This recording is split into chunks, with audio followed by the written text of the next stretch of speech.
This is Boxing Tickets ANI in association with SB Sports and Chaco. We're absolutely delighted. We've just been sort of rekindling the sort of last year or so, but delighted to finally have you back, John Cooney. Yeah, it's good to be back. Good to be back. It's nearly 14 months since we've spoken.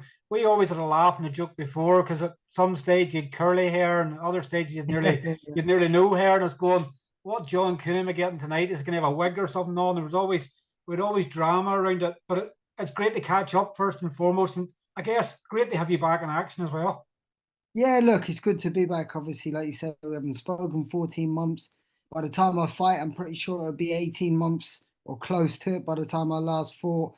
So yeah, it's good to be back in and around it. A lot of problems the last year and a half, and that's boxing, but it's good to be back. And we're short hair this time. Shorter hair and looking younger, or maybe Yeah, have you got one of the yeah. maps you've won to before? You've won. No, I think that's just the weight loss. That's just being close to fight night. That's all that is. That's But all I'm that is. but I'm guessing obviously like your last fight was in June of last year, so I'm guessing it's always been tough times for you as well because all you want to do is fight, and when obviously you can't fight, you've been probably like anybody you're a boxing fan more than anything. It must be hard watching fighting, knowing that you weren't able to lace up and get in there yourself. Yeah, well, I wouldn't say it's hard watching boxing because I just love watching boxing, but I'd say the Mark Dunlop shows, the shows obviously Mark Dunlop's my manager. So watching his shows, I think has been a little bit more frustrating. I mean, I went to his show last year that I was supposed to be on. What year? When was that?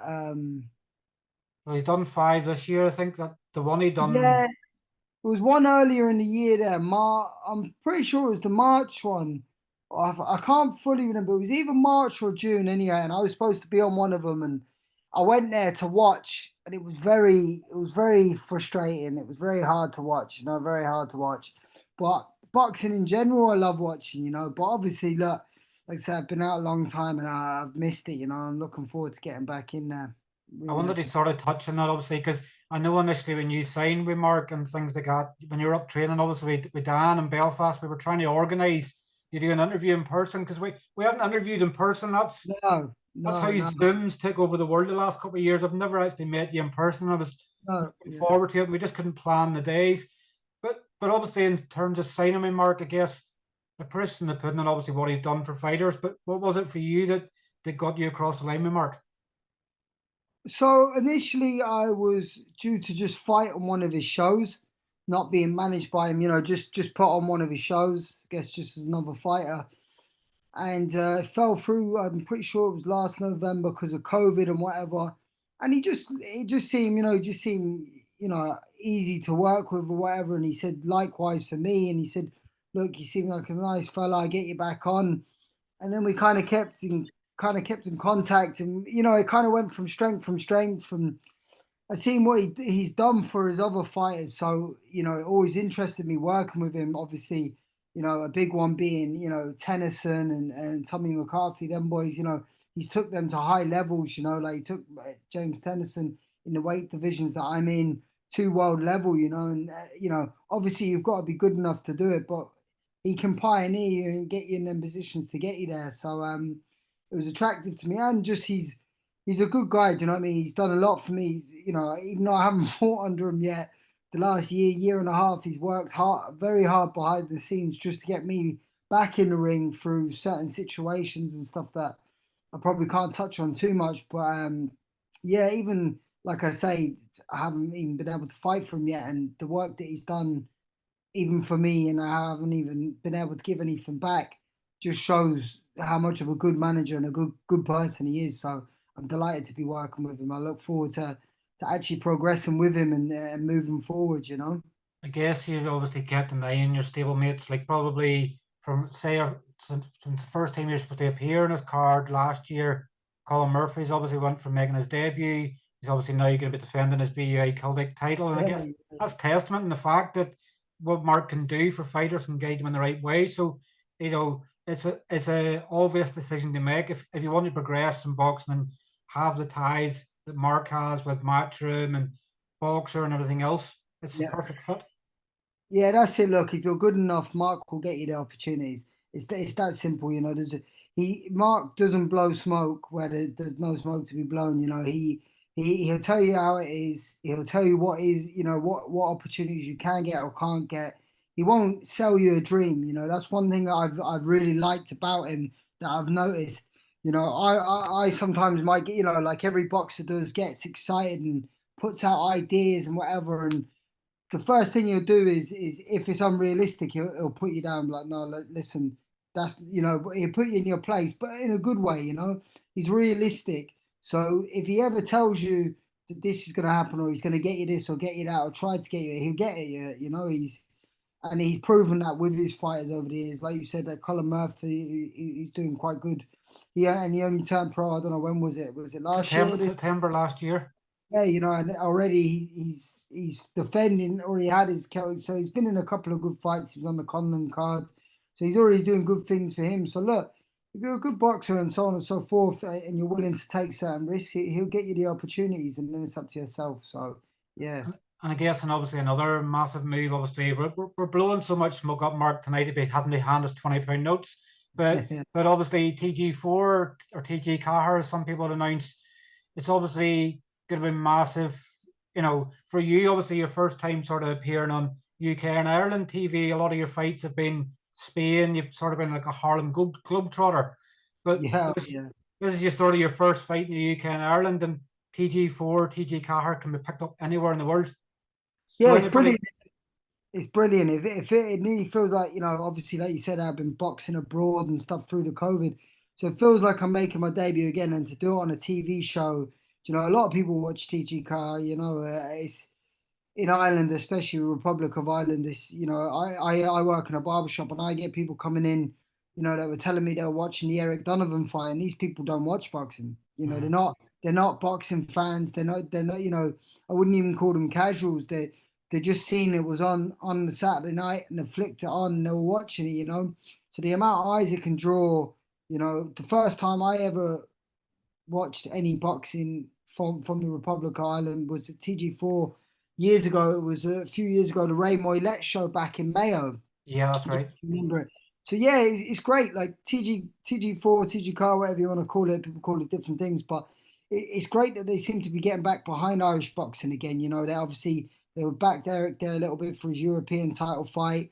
They followed Pori McCrory out there to Germany, and Kieran Malloy and Kurt Walker.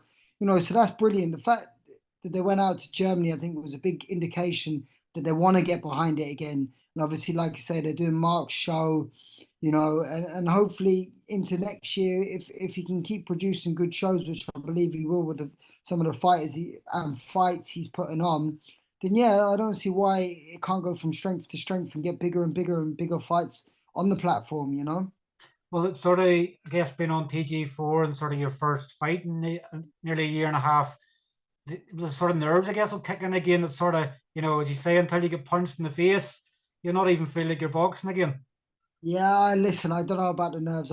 For me, it would just be pure excitement. I can't wait. And the fact it's on TV makes it 100 times better for me. I'll be even more excited, you know, because I've got a lot to prove and a lot to show. And what better place than terrestrial TV in Ireland, where loads of people can watch it. People who aren't just boxing fans, people who don't know me, not friends, not family, just people who can appreciate my skill set. And that's what I want to show on November the 19th. So, yeah. And like it's you're not even coming back. Like I've seen it, Angel Gomez obviously a couple of times in action. You're not coming back into somebody you can just blow over. You know, you're coming in the opponent. He'll he'll come and test you, and obviously try and put you in the deep waters. And that's exactly what you want. You want to get back in the deep end as quickly as possible. Yeah, I want to push on next year. Listen, I'm not 20, 21 years old, you know.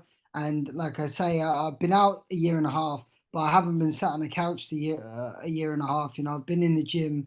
I've had a couple of injuries and other things go on, so on and so forth. But I've been in the gym. I've been improving. So in that time that I haven't fought, I've been ready to fight, and I've improved each camp that I've had. So I've looked at it as if I've had two or three fights, and as if I've improved, you know, like I've had two or three fights. So, you know, when Mark put it to me, you know, about opponents, I said, get me the best one possible because I want to prove. And it's like anything. if I go back into a fight that I know I'm going to knock the fella over, I won't perform the way I should perform. Whereas at least I know Gomez, I've watched a couple of his fights with Colin Murphy and Eric Donovan. He comes to fight. He's excited enough. He would, like you say, he won't fall over for you, and he'll throw back. He's entertaining. So I believe that'll be great for me. That'll give me the bit of a kick up the backside that I need to show my skill set and show the level that I'm at. And you've obviously you gained your British license there as well. As the sort of thought process behind that you want to go down British title route. I know obviously Yeah, previously you were sort of going, is it between Irish titles or was it British? You're obviously originally from England, so it's only right that you sort of, doesn't really matter what license sometimes you have, but I guess the pinnacle and the mindset now is looking at the British title. yeah. Look, I mean, I would have liked to fight for an Irish title. Circumstances, aren't that way, and whatever. I grew up in England. I've always considered myself Irish, but at the same time, I grew up in Britain. I was born in Britain, so the British belt is a prestigious belt, very, very. And not only is it a prestigious belt, it gives you great opportunity when you fight for them belts. You're on great shows, great opportunities come from it. You see there. Denzel Bentley just got a Mm-hmm. world title fight off of the back of a couple of decent British title fights. The opportunities that can arise from another And one. Kakachi as well, British super featherweight champion, became the IBO champion. Yeah, exactly. So he was British champion. What did he have? Two British title fights, was it? Two. He won at the Bowen and then defended it. He'd only one defense, so he There you go. fought for it twice. Yeah, and then I know he had a couple of fights fall through, and then he's fighting for world titles. So, yeah, of course I'd like to fight for a British title. I want the biggest and best titles there is. But at the end of the day, the British titles, it's not the be all and end all for me. For me, it's world titles. That's the only titles that I really, really care about and want. But the rest on the way, I'll definitely pick up. And British is a great belt to pick up, and you can be in some great fights in for the British titles. So that's definitely a route that I'm looking at going down now. Yeah. Obviously, once you come through and go Gomez, that's pretty much all, nearly bang on 2 years since you made your pro debut. As I guess, obviously, racing the 5-0 so quickly, that bit of a rest probably gives you a bit of energize and rest a wee bit because sometimes you get through that many fights, you forget that you have a life and everything else and relaxation. Is the plan now to sort of as active as Mark can keep you? Is it sort of going in that spiral again of 5, 6 fights a year?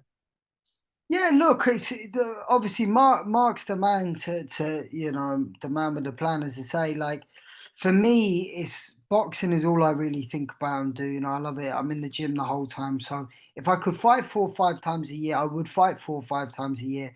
But like you say, life as well and injuries and different things, so we have to take it and see. Like like I had my first 5 fights. I had 5 fights in 7 months. I thought that was just going to keep rolling and rolling, and then next thing you know, I didn't fight. I haven't fought for a year and a half.